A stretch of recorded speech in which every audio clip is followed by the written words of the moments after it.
마태복음 3장을 보고 있습니다. 지난 수요일에 이어서 계속해서 보겠습니다. 마태복음은 1장 21절에 임마누엘로 시작해서 28장 20절에 임마누엘로 끝난다고 했습니다. 그러니까 마태복음은 임마누엘로 시작해서 임마누엘로 끝난다, 이런 말입니다. 이거를 다른 말로 정리하면 구원받은 자와 복음 전하는 자와 함께 하시는 예수 그리스도 하나님, 구원받은 자와 복음을 전하는 자와 함께 하신다는 사실을 보여주죠. 그래서 은혜로 구원받은 자는 복음 전파의 삶을 살아야 한다는 것도 여기서 볼 수가 있습니다. 예수님에게는 두 가지 특징이 있다고 했습니다. 그것은 하나님과 동등하신 신분적 특징과 우리를 위해서 죽으신 사역적 특징, 신분적 특징과 사역적 특징 두 가지가 있다고 했습니다. 사도 바울도 두 가지 특징을 말하고 있죠. 예수 그리스도의 종이라는 신분적 특징과 예수 그리스도의 사도라는 사역적 특징 두 가지를 사도 바울은 말하고 있습니다. 자, 그러면 우리는 어떤가요? 우리에게도 두 가지 특징이 있죠. 신분적 특징이 뭡니까? 요한복음 1장 12절에 영접하는 자, 곧 그 이름을 믿는 자들에게는 아버지 하나님이 자녀가 되는 권세를 주셨다. 그 다음에 로마서 8장 15절에 보면은 너희는 다시 무서워하는 종의 영을 받지 아니하고 양자의 영을 받았으므로 우리가 아바 아버지라 부르짖는다. 우리의 신분적 특징은 하나님이 자녀라는 특징이 있고 하나님의 자녀, 그러니까 아버지와 자녀의 관계에서 성립되는 것이 있습니다. 아버지와 자녀의 관계에서 요구되는 것이 있어요. 그것이 바로 양육과 신뢰의 관계입니다. 아버지는 양육의 의무가 있고 자녀는 아버지를 신뢰하는 신뢰의 의무가 있습니다. 양육과 신뢰의 관계가 아버지와 자녀와의 관계에서 발생됩니다. 자, 그 다음에 두 번째 우리에게 있는 것이 특징이 사역적 특징이죠. 사역적 특징은 고린도전서 4장 1절을 보면은 사람이 마땅히 우리를 그리스도의 일꾼이요 하나님의 비밀을 맡은 자로 여길지어다. 뭐를 말합니까? 하나님이 청직이라는 겁니다. 영원히 죽어야 마땅한 죄인들을 구원해 주셔서 하나님이 청지기로 삼으셨다는 사실은 그건 놀라운 소식입니다. 그건 놀라운 소식이에요.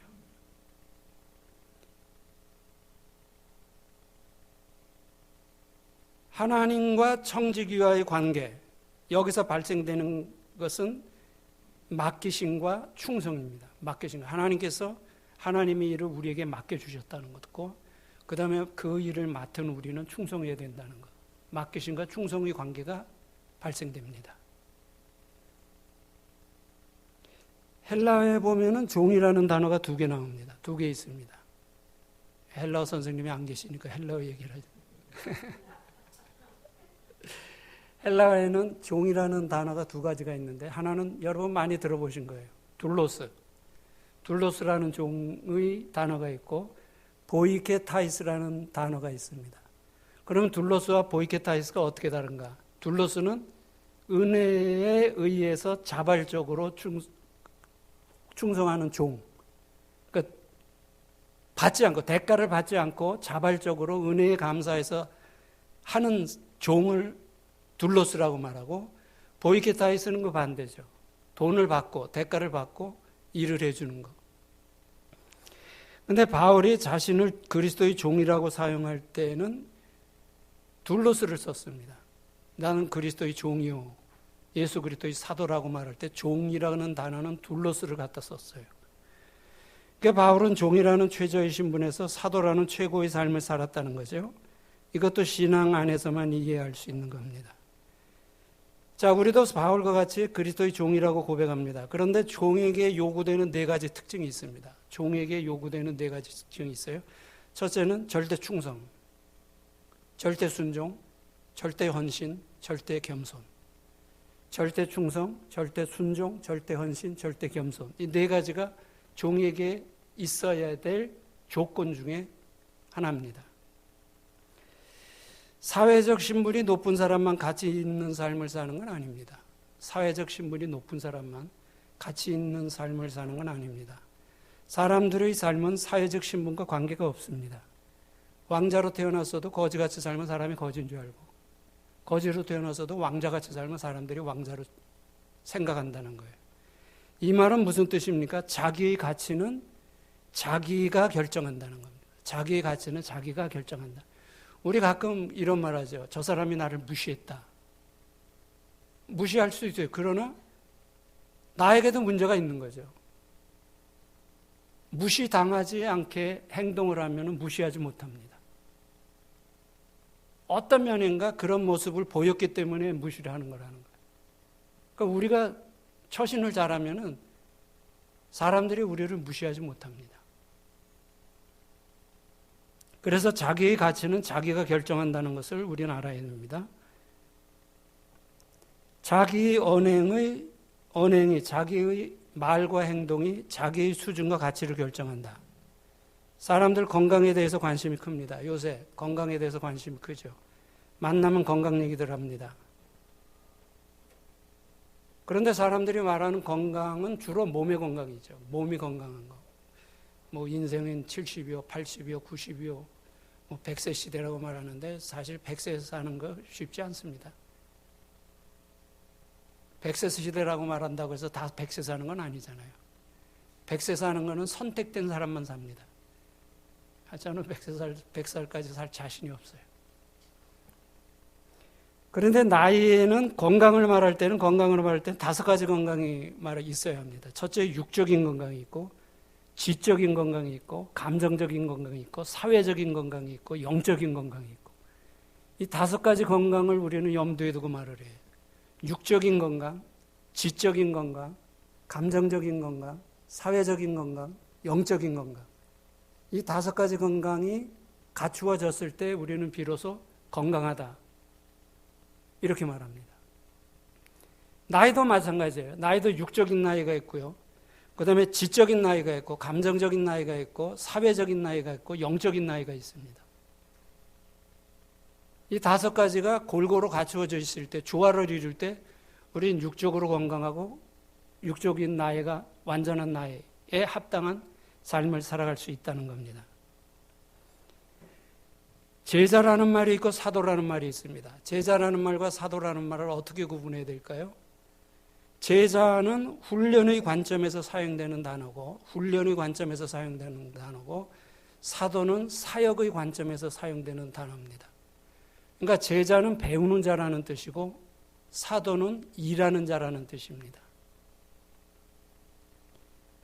복음서에는 이 2가지 단어가 교차적으로 사용이 됩니다. 사도라는 단어도 쓰이고 제자라는 단어도 쓰이는데, 주로 보면은 복음서에는 제자라는 단어가 주로 쓰이고 사도행전에는 사도라는 단어가 주로 쓰입니다. 제자라는 말, 사도라는 말이 한두 번 쓰이긴 하지만 주로 그렇게 쓰인다는 거예요. 여기서 보아야 될 중요한 교훈이 있습니다. 사도의 사명을 감당하기 위해서 반드시 거쳐야 되는 과정이 있습니다. 사도의 사명을 감당하기 위해서 반드시 거쳐야 되는 과정이 있는데, 그게 훈련의 과정이라는 거예요. 복음서에서 예수님에게 3년 동안 훈련받았던 제자들이 사도행전으로 넘어가면서 사역자로 부상을 하게 됩니다. 그러니까 훈련의 과정을 거쳐서 사도의 직분으로 간다는 것. 이걸 우리들이 꼭 기억을 해야 합니다. 어떤 사람들이 이런 말 합니다. 베드로와 바울이 신학교 다녔냐. 이런 말은 우리가 해서는 아니 되는 말이죠. 바울은 최고의 그 지식을 가졌던 자고, 베드로는 예수님이 직접 가르치시는 3년의 신학교를 다닌 사람입니다. 최고의 신학교죠. 예수님이 직접 가르치셨다면 최고의 신학교 아닙니까? 근데 베드로를 무식한 베드로도 하나님이 쓰셨습니다. 이렇게 말하는 건 굉장히 잘못된 말이에요. 그건 선입견 때문에 그래요. 어부는 무식하다는 그 선입견 때문에 그런 말이 나오고, 그런 말 쓰면 안 됩니다. 동방박사가 몇 사람입니까? 동방박사가 몇 사람이에요? 예? 3사람. 그러면 십자가의 오른쪽 강도가 구원받았습니까? 왼쪽 강도가 구원받았습니까? 오른쪽 강도죠. 동방박사가 몇 사람이라는 건 성경에 안 나옵니다. 또 찾아보지 마세요. 황금과 유약을 몰래 예물로 드리니라 그래서 3사람일 것이라는 추측이지 동방박사가 3사람이었다, 4사람이었다, 5사람이었다는 건 성경에 나오지 않습니다. 십자가의 오른쪽 강도가 구원받았다, 왼쪽 강도가 구원받았다는 것은 나오지 않습니다. 그 편의 한 편, 그 중에 한 편이라고 나오지 오른쪽이라 왼쪽이다 이렇게 나오지 않습니다. 그게 다 우리 선입견 때문에 그렇다는 거예요. 선입견이 좋은 점도 있지만 위험한 점도 있다는 겁니다. 사명을 감당하기 위해서는 반드시 훈련의 과정을 거쳐야 하는데 사회에서 말하는 훈련과 교회에서 말하는 훈련은 다릅니다. 세상에서는, 사회에서는 주로 능력을 보죠. 능력. 어떤 일을 할 수 있을까 능력을 보는데 교회에서는 주로 능력보다 어떤 사람인가 신앙 인격을 본다는 거예요. 이게 달라요. 이게 다릅니다. 출애굽기 18장에 보면은 모세가 하루 종일 혼자서 백성들이 일을 도맡아 처리하는 것을 본 모세의 장인 이드로가 모세에게 이렇게 조언하죠. 21절에 온 백성 가운데 재와 덕이 겸전한 자, 곧 하나님을 두려워하며 진실무망하며 불의한 이익을 미워하는 자를 세워서 일을 나누어 줘라. 이렇게 말합니다. 여기서 말할 때 재와 덕이 겸전한 자라요. 재와 덕, 재능과 인격이 겸전한 자를 말합니다. 그래서 재와 덕이 겸전한 자의 3가지 특징을 말하죠. 하나님을 두려워하고 진실무망하며, 진실하며 욕심이 없으며, 그 다음에 불의한 이익을 미워하는 자라 3가지를 말합니다. 재와 덕을 같이 갖추면 말할 것도 없이 좋습니다. 재능과 인격을 갖추면 두말할 것도 없지요. 그런데 재와 덕 중에서 하나를 선택하라면 뭘 선택하는 게 좋습니까? 덕을 선택해야 합니다. 재와 재능과 인격 중에서 하나를 선택해야 된다면 2개 다 같이 갖추어지면 더 말할 것도 없지만 둘 중에 하나를 선택해야 된다면 재보다는 덕을 선택해야 된다는 거예요.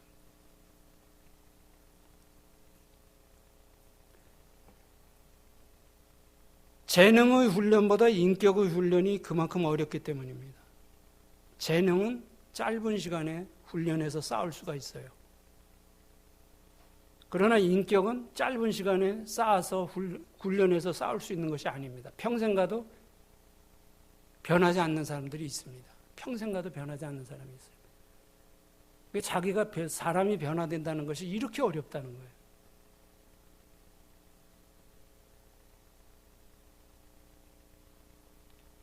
공자의 제자였던 자공이 공자에게 이렇게 물어봤다고 해요.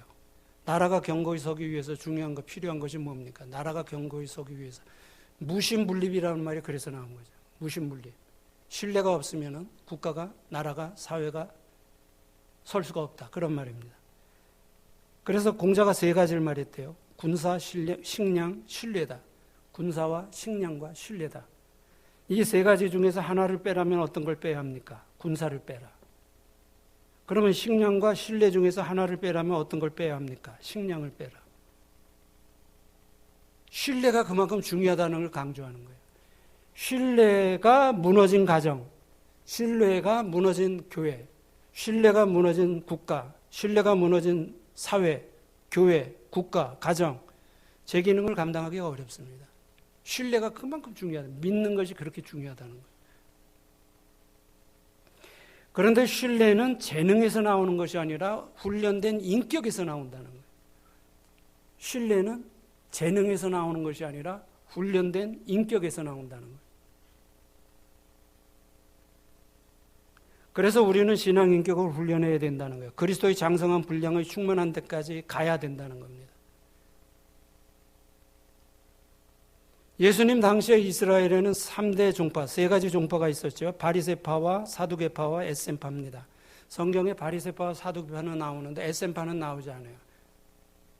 그런데 예수님 당시에 있었던 3파입니다. 마태복음 3장에는 바리새파와 사두개파와 에센파가 동시에 등장합니다. 3장에는 동시에 등장합니다. 바리새파라는 건 여러분 다 아시죠? 예수님과 거의 동시대에 살았던 요세푸스라는 유대 역사가가 있습니다. 유대 역사가인데 유대인들에게 존경을 받지 못해요. 그 이유는 요세푸스가 기록한 유대사에 보면은 마지막에 기독교에 대해서 언급을 합니다. 기독교에 대해서 언급을 해놨다는 이유 때문에 훌륭한 유대 역사가이면서 유대인으로부터는 존경을 받지 못합니다. 근데 우리 개신교에서는 존경을 하죠. 요세푸스 기록에 의하면 예수님 당시에 바리새인은 약 6천 명 정도 됐다고 기록합니다. 6천 명 정도의 바리새인이 있었다고 말합니다. 바리새파는 매우 율법적이고 종교적이었고 영원한 세계를 인정하는 교리를 갖습니다. 내세를 인정합니다. 그러나 그들의 신앙은 율법의 순수한 정신과 내적 경건을 벗어나 있었어요. 외식을 했다는 겁니다. 외식이 왜 나옵니까? 외식이 왜 시작됩니까? 외식은 하나님보다 사람을 의식할 때 외식이 출발합니다. 하나님 앞에서 여야 하는데 사람 앞에서 이렇게 될 때 외식이 출발한다는 거예요. 그래서 예수님은 바리새인들을 책망하신 이유 중에 하나가 바로 그들의 외식적인 신앙이었습니다. 예수님이 바리새인들을 책망한 절정이 마태복음 23장이죠. 거기에 보면 화 있을진저 서기관과 바리새인들이 하면서 책망을 합니다. 7번을 책망하죠. 그 다음에 바리새인의 기도가 누가복음 18장에 나옵니다. 바리새인이 세리와 같이 기도하러 성전에 올라가서 이렇게 기도하죠. 9절에 보면 자기를 의롭다고 믿고 다른 사람을 멸시하는 자들에게 이 비유로 말씀하셨는데 하나님이여 나는 다른 사람들 곧 토색 불의 간음하는 자들과 같이 아니하고 이 세리와도 같이 않음을 감사합니다. 나는 일에 2번씩 금식하고 소득의 11조를 드립니다. 이거는 기도가 아니죠. 자기 자랑이지. 자기 자랑이지 이건 기도가 아니죠. 그런데 13절에 보면은 세리는 어떻게 기도합니까? 멀리 서서 감히 눈을 들어 하늘을 쳐다보지도 못하고 다만 가슴을 치며 이르되 하나님이여 불쌍히 여기소서 나는 죄인입니다. 이렇게 말하죠. 하나님이 세리의 기도를 들어주신 것은 당연하죠. 그 다음에 사두개파가 나오죠. 사두개파는 세속적인데 정치적이고 세속적인데 관심을 가졌던 공동 집단입니다. 현세를 중요시하죠. 바리새인들보다는 숫자는 작았지만 정치 경제적으로 상당한 위치에 있었습니다. 모세 오경 이외의 성경과 모든 전통은 인정하지 않았습니다. 그러니까 바리새파와 사두개파는 이게 완전히 반대의 배경을 가지고 있었다는 거예요. 자, 그 다음에 에센파가 있습니다. 에센파에 대한 기록은 성경에 나오지 않아요. 그런데 바리새파와 사두개파가 예루살렘을 중심으로 해서 서로 대립할 때 이 대립에 실증난 사람들이 요단강가로 사회 근처의 요단강가로 나가서 공동체를 이루어서 생활을 합니다. 그 사람들을 에센파라고 해요. 성경에는 복음서에는 나오질 않죠.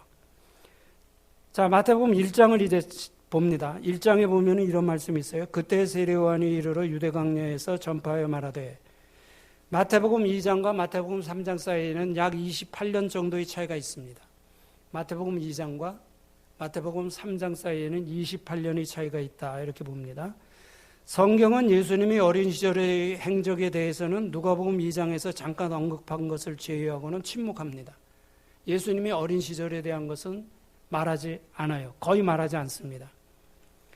성경에 예수님이 공생애 이전의 사생애에 대해서 침묵하는 이유는 다음과 같이 정리해 볼 수가 있죠. 복음서는 예수님이 공생애를 통해서 이루신 구원사역에 대한 기록이지 예수님이 전기가 아니라는 거예요. 하나님이 인간을 어떻게 구속하셨느냐, 구원하셨느냐 하는 것을 집중적으로 보여주시기 위해서 기록한 것이지 예수님이 이런 인물이다, 이렇게 훌륭한 인물이라는 전기적 목적에서 기록한 것이 아니라는 거예요. 그래서 복음서에는 예수님이 어린 시절은 누가복음 2장에서 잠깐 언급한 것을 제외하고는 기록하지 않고 있다는 거예요. 복음서의 기록 목적이 예수님의 전기였다면 당연히 예수님이 어린 시절을 기록했죠. 예수님이 공생의 3년의 사역 중에서 약 60%는 예수님이 마지막 한 주간을 집중적으로 조명합니다. 복음서의 약 60%는 예수님이 마지막 한 주간에 대해서 기록을 하고 있다는 거예요. 그것은 바로 예수님이 죽음과 부활, 이것이 얼마나 중요한가를 우리들에게 보여주는 하나의 예입니다. 그런데 기독교를 비판하는 사람들이 이렇게 말하죠. 이 시기에 사생애를 기록하지 않은 것은 예수님이 인도에 가서 불제자, 불교를 배워왔기 때문에 기록하지 않은 것이다. 이렇게 말합니다. 그건 천부당만부당한 소리예요. 그 이유는 불교의 교리와 기독교의 교리가 비슷하다는 거예요. 그래서 예수님이 인도에 가서 석가로부터 불교의 교리를 배워갖고 와서 그것을 각색해 갖고 가르쳤다. 그것을 기록해 놓은 것이 바로 성경이다. 성경의 복음서다. 비슷하기 때문에. 그런데 이 비판론자들이 놓친 것이 있어요. 그건 뭐냐면 배웠기 때문에 비슷한 것이 아니라 원래 하나였기 때문에 비슷하다는 거예요. 배웠기 때문에 비슷한 것이 아니라 원래 하나였기 때문에 비슷하다는 거예요. 하나였는데 시간이 흐름에 따라서 변질되잖아요. 한쪽은 변질되고 한쪽은 그것을 그대로 지켜오고 지켜오는 것의 반대편에서 변질됐기 때문에 비슷한 것이지 배웠기 때문에 비슷한 것이 아니라는 거예요. 이것은 비판론자들이 놓치는 거죠. 비판적이고 부정적인 시각을 갖게 되면 아무리 바른 것이라고 설명을 해도 그걸 바로 보는 것이 어렵습니다. 한번 각인이 되면은 아무리 바른 것을 설명해줘도 그걸 쉽게 바꾸지 못합니다. 그래서 우리에게는 편향적 시각이 위험하다는 거예요. 편향돼서 보는 거 위험. 우린 공정하게 봐야 됩니다. 공정하게 봐야 되는데 사실 보면은 이 공정하게 보는 사람들이 그렇게 많지가 않아요. 편향되잖아요. 한쪽으로.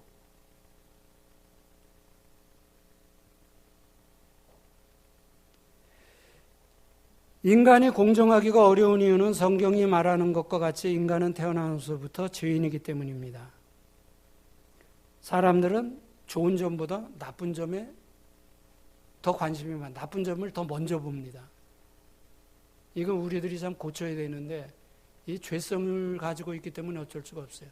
좋은 점을 먼저 보는 게 아니라 나쁜 점을 먼저 봐요. 우리가 학교 다닐 때 여러분 다 그런 경험하셨죠? 늦었어요. 이제 선생님이 들어오셔서 이제 조례를 시작했는데 자기가 갔을 때 야 이거 늦었네. 이거 어떻게 들어가나. 그럴 때 친구가 자기보다 더 늦게 오는 친구가 있으면 안도의 한숨 쉬어져요. 나보다 더 늦게 오는 애도 있으니까. 이런 것들을 우리가 참 공정하기가 어렵다는 거예요. 그래서 우리 그리스도인들이 이웃에 대해서 그럴 수 있느냐는 관점보다 그럴 수 있지. 내가 그 입장이었어도 그럴 수 있었을 거야. 라는 여유 있는 이해의 모습이 필요하다는 겁니다. 근데 이게 잘 안 되죠. 1절에 나오는 그때라는 단어가 나옵니다. 마태복음 3장 1절에 그때라는 말은 이거는 누가복음 3장 1절에 1절 2절에 보면은 디베료가 로마 황제로 즉위 위해서 다스린 지 15년째 되던 해를 말합니다. 그래서 그때라는 것은 그 당시에는 연대 구분이 없었어요. 연대 구분이 없었기 때문에 그때라는 것은 그 사건이 일어난 그 당시 상황을 알려주는 중요한 단어입니다. 그때라는 것이 굉장히 중요한 의미를 담고 있다는 거예요. 그러니까 여기서 그때라는 것은 디베료가 로마 황제로 즉위한 지 15년째 되를 말합니다. 디베료는 누가복음 2장 1절에 보면은 호정력을 내렸던 아구스도의 양자입니다. 아구스도 천하의 호정령을 내려서 요셉이 마리아를 데리고 베들레헴으로 가잖아요. 그래서 베들레헴에서 예수님이 태어나지 않습니까? 그때 호정령을 내렸던 아구스도의 양자입니다. 근데 서기 14년 9월부터 14년에 아구스도가 죽지요. 서기 14년에 죽자 이 티베리우스가 아구스도의 뒤를 이어서 서기 14년 9월부터 서기 37년 3월까지 22년 6개월 동안 로마를 다스립니다. 예수님이 나이 구분은 사생의 30년과 공생의 3년을 합하여 33세로 보는 것이 일반적이죠. 어떤 목사님이 33세가 되던 날 아침에 이렇게 기도했대요. 하나님, 예수님 나이만큼 살았습니다. 예수님 나이만큼 살았으니까 이제부터는 덤으로 사는 것으로 알고 복음을 위해서 내 일생을 드리겠습니다. 그렇게 기도하셨다 그래요. 33살. 너무 일찍 가셨어요. 그러면 예수님의 나이가 33살이라는 것이 어떤 근거에 나오는 건지 아시죠? 제가 작년에 왔을 때 가르쳐 드린 것 같은데. 예수님이 사생애 30년. 그것은 민수기 4장 3절과 민수기 42장 3장 민수기 4장 42절에서 45절에 보면은 공식적으로 제사장직과 성전 봉사직을 수행할 수 있는 나이입니다. 30세가. 그리고 누가복음 3장 23절에 보면 예수님이 가르치심을 시작할 때의 나이가 30세 정도 되었다 이렇게 기록합니다. 중근동 지역에서 전통적으로 남자가 사회활동을 공식적으로 할 수 있던 나이가 30세입니다. 이게 불문율화되어 있었어요. 참고로 창세기 41장 46절에 보면 요셉이 바로의 꿈을 해석해주고 애굽의 총리 자리에 나갈 때의 나이가 30세다 이렇게 되어 있습니다. 창세기 39장과 창세기 40장에 보면은 39장이 끝나고 창세기 40장 1절에 보면은 중요한 단어가 하나 나옵니다. 만 2년 후에 바로가 꿈을 꾸었는데 이러면서 쭉 나와요. 그러면 여기 만 2년 후에라고 한 것은 하나님이 요셉이 그렇게 말합니다. 요셉이 술 맡은 관원장과 떡 맡은 관원장의 꿈을 해석해 주잖아요. 그러면서 그들이 나갈 때 뭐라고 말합니까? 나갈 때 당신들이 나가거든 바로에게 구하여 나를 이곳에서 구해내소서. 나는 히브리에서 끌려온 자요, 히브리 땅에서 끌려온 자요. 여기서도 옥에 갇힌 일을 하지 않았습니다. 이렇게 말합니다. 그런데 39장 마지막에 보면은 뭐라고 되어 있습니까? 그들이 나가서 요셉을 잊었더라 이렇게 되어 있어요. 굉장히 중요한 포인트입니다. 그걸 어떻게 잊어버리겠어요? 자기 꿈 당신이 복직할 것이다 이렇게 말해서 복직됐는데 그걸 어떻게 잊어버리겠어요? 하나님이 잊어버리게 하셨다는 거예요. 그리고 40장 1절에 보면 만 2년 후에 바로에게 꿈을 꾸게 하고 그거 왜 그랬을까요? 요셉의 나이가 30살이 안 되었다는 거죠. 30살이 안 되었기 때문에 하나님께서는 30살이 될 때까지 기다리셨다는 거예요. 그러니까 감옥에서 술 맡은 관원장과 떡 맡은 관원장의 꿈을 해석해 줄 때의 나이가 몇 살이라는 겁니까? 28살이라는 거예요. 28살에 꿈을 해석해 줬는데 이 사람들이 나가갖고 요셉을 잊었더라 이렇게 돼 있어요. 그 다음에 40장 1절에 보면 만 2년 후에 바로가 꿈을 꾸고 말른 익사하게 나고 동풍이 불고 쭉 나오잖아요.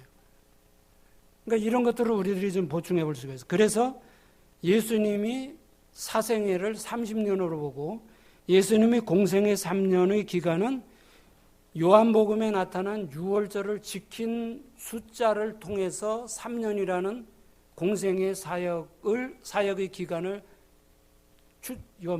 찾아낼 수가 있습니다.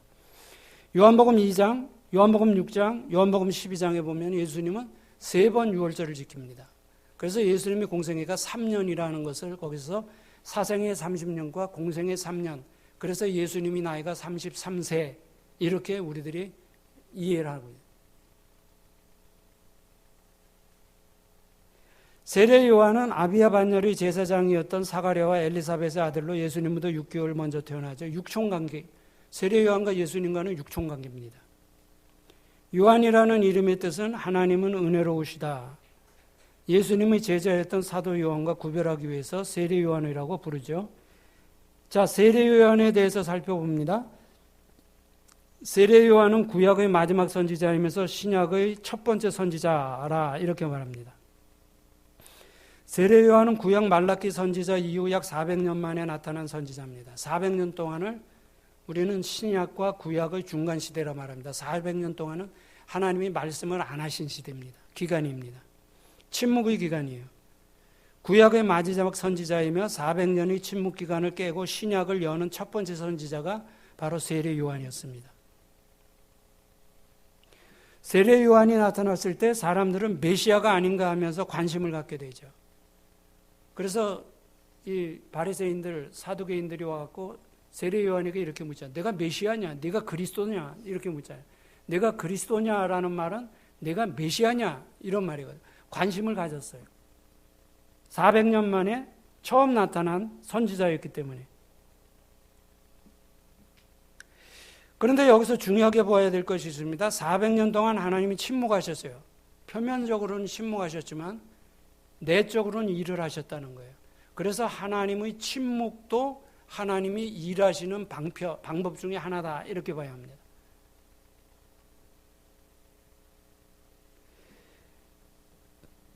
말씀하지 않고 나타나지도 않고 침묵하셨다는 것이 하나님의 백성들에게 있어서는 이게 고통일 수가 있어요.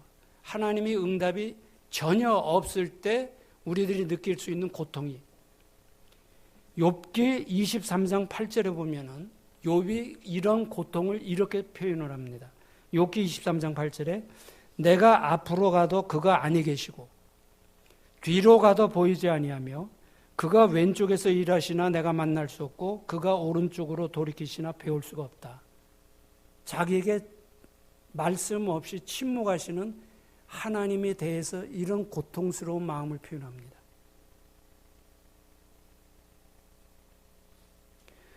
그런데 400년 동안 침묵하시다가 세례 요한이 나타나니까 사람들이 난리가 난 거죠.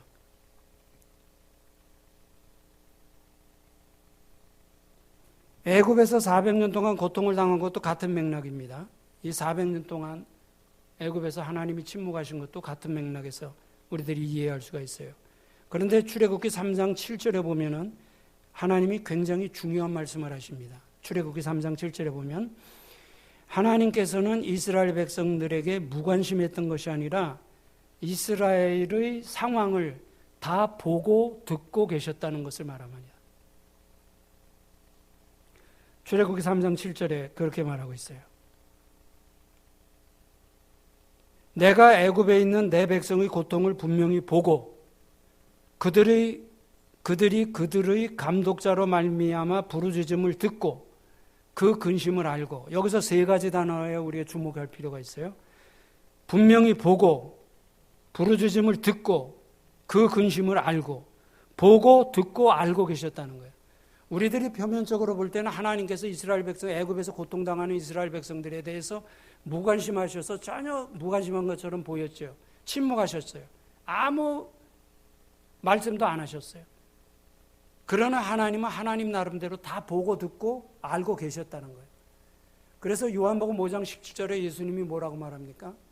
아버지께서 이제까지 일하시니 나도 일한다. 그러니까 침묵도 하나님이 섭리의 방법이라는 겁니다. 침묵도 하나님이 일하시는 방법이라는 것을 우리들이 알 수가 있습니다.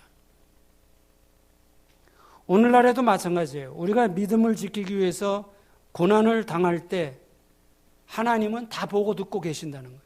우리가 당하는 고난, 믿음을 지키기 위해서 하나님의 영광을 위해서 하나님께서 말씀하신 것을 지키기 위해서 당하는 어려움과 고난은 하나님이 다 보고 계신다는 거예요. 듣고 계신다는 거예요. 알고 계신다는 거예요. 우리가 실망할 필요가 없다는 겁니다. 그래서 사도 바울이 갈라디아서 6장 9절에서 뭐라고 말합니까?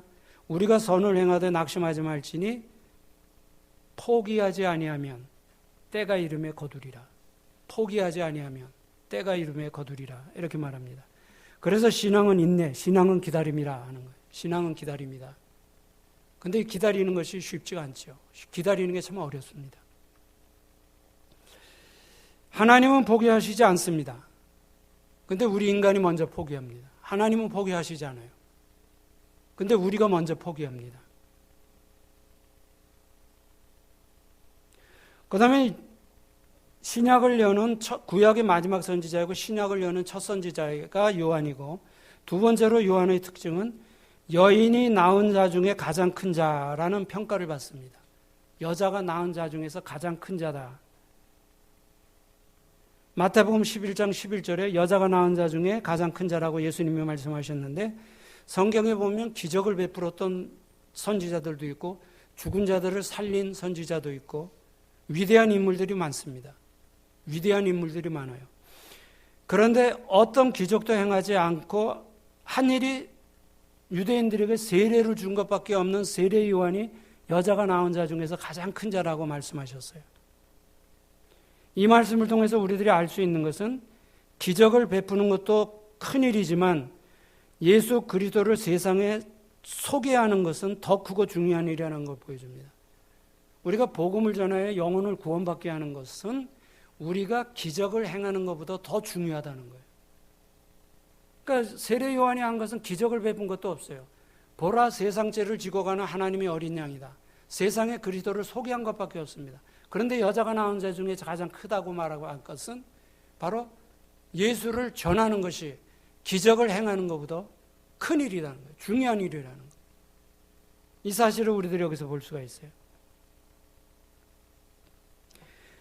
그래서 세례 요한은 예수님을 기적을 베푸는 전능자나 유대인들이 바라던 바와 같이 로마로부터 독립시킬 민족 운동가로 소개한 것이 아니에요. 전능자로 소개한 것도 아니고 민족 운동가로 소개한 것도 아닙니다. 타락한 인간을 구원하시는 구원자, 세상 죄를 지고 가는 하나님의 어린 양으로 소개했다는 겁니다. 이걸 우리들이 잘 이해를 해야 합니다. 구원은 우리가 예수를 믿는 가장 중요한 목적입니다. 그래서 구원의 문제는 우리가 무엇보다 먼저 해결해야 될 문제라는 거예요. 구원의 문제는 무엇보다도 먼저 해결해야 될 중요한 문제임을 보아야 합니다. 그런데 요사이는 세상 죄를 지고 가는 하나님의 어린 양이라는 메시지가 점점 퇴색해져 가는 것 같아요. 세상 죄를 지고 가는 하나님의 어린 양이라는 메시지가 점점 약해지는 것 같습니다. 시대는 변해도 이 구원의 메시지, 복음의 핵심은 변해서는 아니 되는데 시대가 변하니까 따라서 변해요. 복음의 메시지, 살아있는 복음의 메시지를 전하는 교회가 점점 줄어든다는 거예요. 점점 줄어든다는 거예요. 마지막 때에는 디모데에게 바울이 말하죠. 마지막 때에는 자기를 사랑하는 징조가 나타날 거다. 자기를 사랑한다는 거. 이게 뭡니까? 이 모든 것이 자기 중심으로 된다는 거예요. 자기 중심으로 된다는 거예요. 신앙은 내 중심이 아니죠. 하나님 중심이죠. 그런데 이런 것들이 자꾸 변질되는 것 같아요. 그래서 참 안타깝습니다. 그 다음에 세 번째로 세례 요한의 특징은 불의를 책망하다가 죽음을 당합니다. 헤롯이 자기 동생 빌립의 아내를 취한 것을 책망하다 옥에 갇히고 결국은 말도 되지 않는 이유 때문에 안타깝게 죽음을 당합니다. 불의는 사단으로부터 나오죠. 그래서 불의를 책망한다는 것이 참 쉽지 않습니다. 성경에 보면 디모데전서 3장 16절에 보면 모든 성경은 하나님의 감동으로 된 것으로 교훈과 책망과 바르게 함과 의로 교육하기에 유익하니 말씀입니다. 교훈과 책망과 바르게 함과 의로 교육하기에 성경의 기능 중에 하나가 책망이 있습니다. 교훈과 책망과. 근데 책망을 하면 책망을 제대로 받습니까? 제가 어렸을 때만 해도요, 집사님이 저쪽 동네에 가서 친구들 만나고 동창들 만나갖고 술을 한잔 했다, 막걸리 한잔 했다 그러면 그때는 금방 소문이 들어옵니다. 그러면 당회가 소집돼갖고 당회에서 그 집사님 6개월, 1년 집사직 정직을 했어요. 세례도 참석 못하고 교회 모든 일 못하게. 제가 어렸을 때마다 그런 징계가 있었습니다. 책망이 있었어요. 그런데 나중에는 어떻게 됩니까? 이 교회에서 징계받으면 딴 교회로 가잖아요. 교회 많으니까. 이게 안 돼요. 교회의 기능 중에 하나가 이 훈계, 징계의 기능도 있는데 이게 안 된다는 거예요. 그래서 성경의 기능은 분명히 있습니다. 교훈과 책망과 바르게 함과 의로 교육하기에 유익하다는 기능이 있는데 책망의 기능을 잘 못합니다. 책망을 받을 수 있는 인격이면 굉장히 훌륭한 인격입니다. 신앙인격은. 책망을 받을 수 있는 신앙인격은 굉장히 큰 겁니다. 그런데 책망을 받지 못하니 책망을 받을 수 있어야 합니다. 그런데 책망을 안 하죠.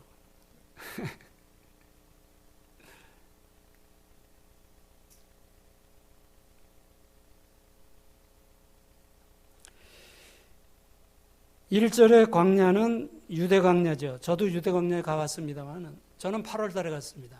8월 달에 갔더니 광야에 과대평가 사실대로 보면 풀 한 포기 보지가 없어요. 풀 한 포기가 없어요. 완전히 광야입니다. 글자 그대로. 뜨겁기는 얼마나 뜨거운지 8월이라. 그런데 이 광야를 말할 때 우리들이 기억해야 될 것이죠. 우리 기독교는 광야를 잊어버리면 안 된다는 거예요. 기독교가 광야에서 시작되지 않습니까?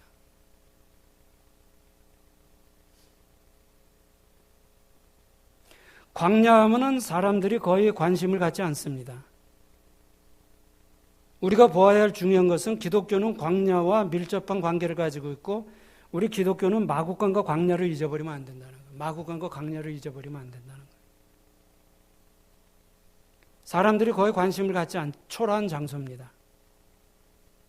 예수님이 마국간에서 태어나셨다는 사실과 예수님의 공생의 사역도 광야에서 시작되었다는 사실을 기억해야 합니다.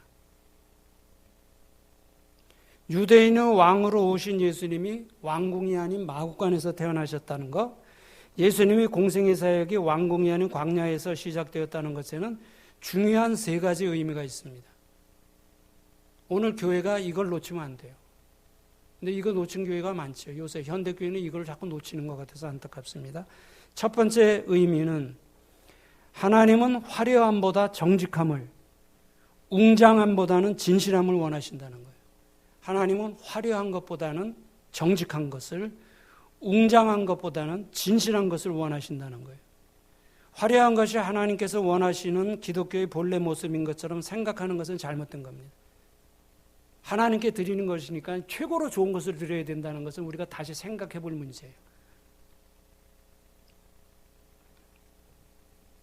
기독교는 화려함에서 출발하는 것이 아닙니다. 그렇다고 해서 기독교가 고난의 길만을 찾아가야 한다는 것도 아닙니다. 기독교는 화려한 것을 추구해서는 안 돼요. 화려한 것은 기독교와 관계가 멉니다. 그렇다고 해서 고난의 길을 찾아가야 된다. 이것도 아니에요. 광야를 잊어서는 안 된다는 거예요. 교회 역사를 볼 때, 2000년 기독교 역사를 볼 때 화려함이나 웅장함은 복음의 생명이 약해질 때 나타난 현상입니다. 교회가 웅장해지고 화려해지는 것은 복음의 생명력이 약해질 때 나타난 현상입니다. 그래서 서기 500년부터 1500년까지 줄 중세시대라고 말하는데 중세시대의 특징이 뭡니까? 암흑시대라는 거예요. 암흑시대. 유럽에 가보신 분들 계시지만 교회당이 얼마나 큽니까?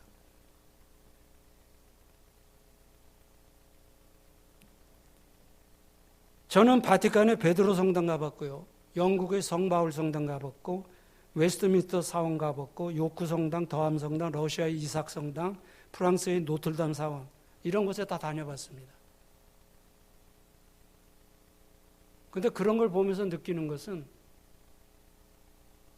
이렇게 엄청난 교회 건물을 질 때 기독교가 최고의 꽃을 피운 전성기와 같이 보이지만은 복음의 생명이 죽었다는 것을.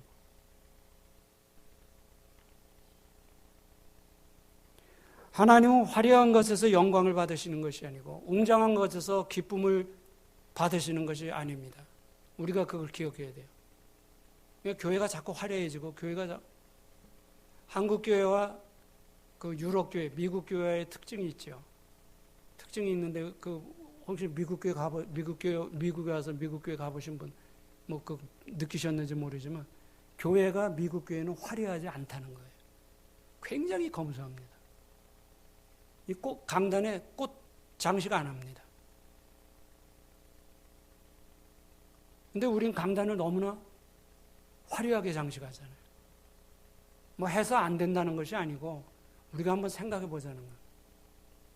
그 강단의 꽃으로 화려하게 장식해 놓고 하나님이 기뻐 받으실 것이라는 생각은 착각이라 그런 생각을 하면 안 된다는 거예요. 장식하는 건 좋아요. 그러나 하나님이 기뻐하시기 때문에 한다는 생각은 해서는 안 된다는 거예요. 그거하고 관계가 멀다는 거예요.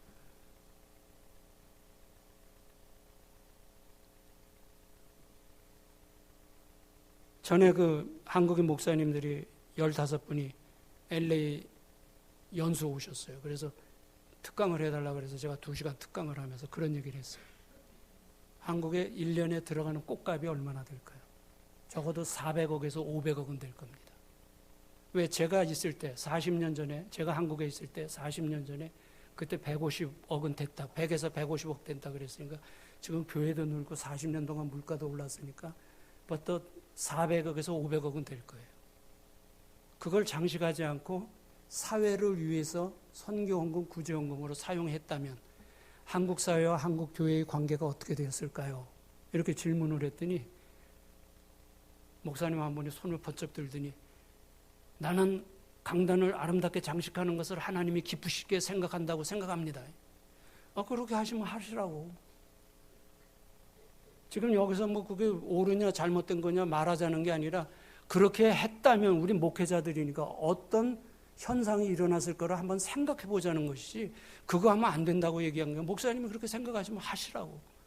그러고 넘어간 적이 있어요. 1년에 몇백억이 되는 그 돈을, 그 헌금을 사회를 위해서 선교헌금으로, 구제헌금으로 우리가 사용했다면 어떤 결과가 일어났을까요?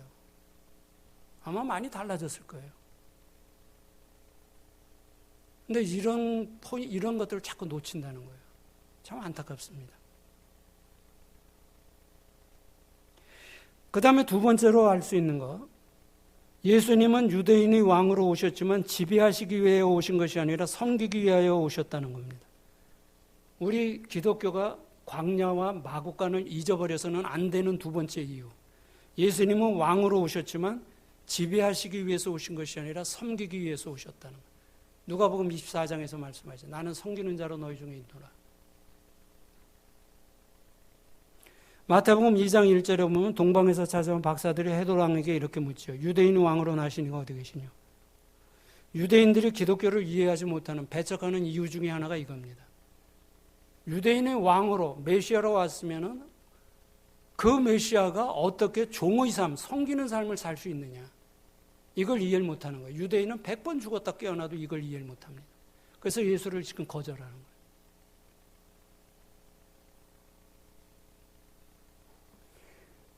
왕으로 오셨다면 군림하고 통치해야 하는데 왕으로 오신 예수님이 낮아지고 종과 같이 섬기고 결국은 십자가에 못 박혀 죽습니다.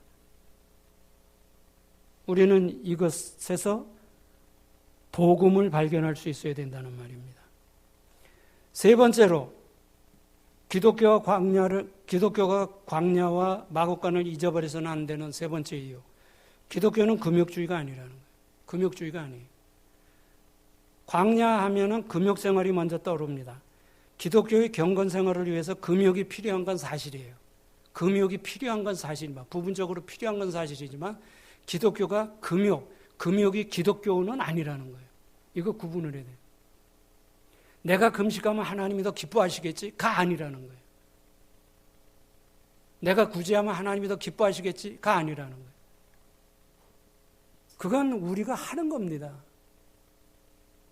자, 금식 기도가 경건 생활을 위한 일부분이 될 수는 있지만 금식 기도가 경건 생활의 본질은 아니라는 거예요.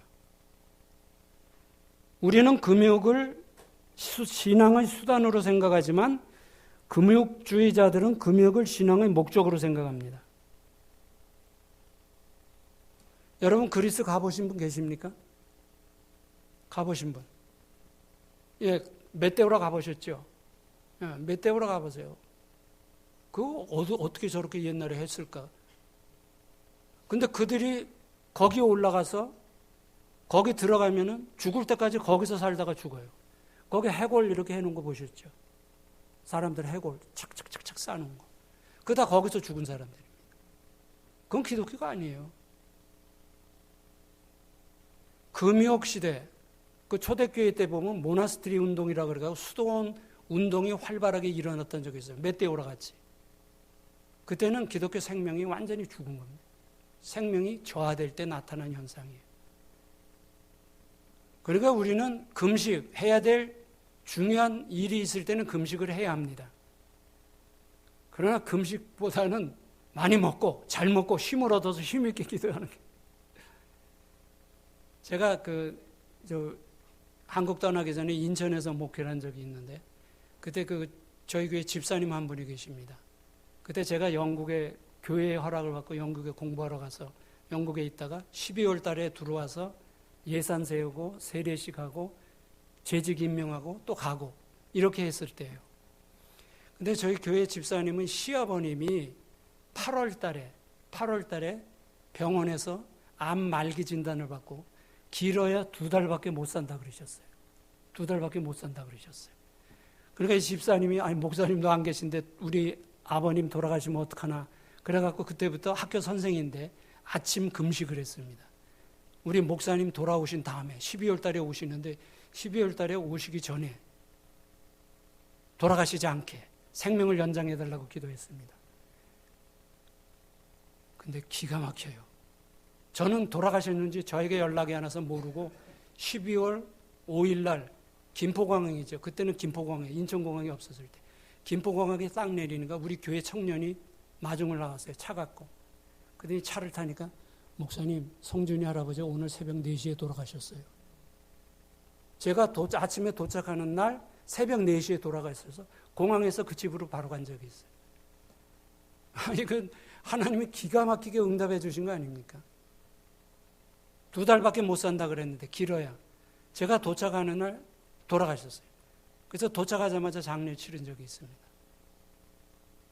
금식이 필요 없다는 건 아니에요. 그러나 금식이 목적이 되면 안 된다는 거예요. 금식은 수단입니다. 하나님 앞에 자기를 죽이고 하나님께 나아가는 하나의 과정, 수단이지 금식을 목적으로 내가 금식했으니까 하나님께서 더 들어주실 것이다. 이렇게 생각해서는 안 된다는 거예요.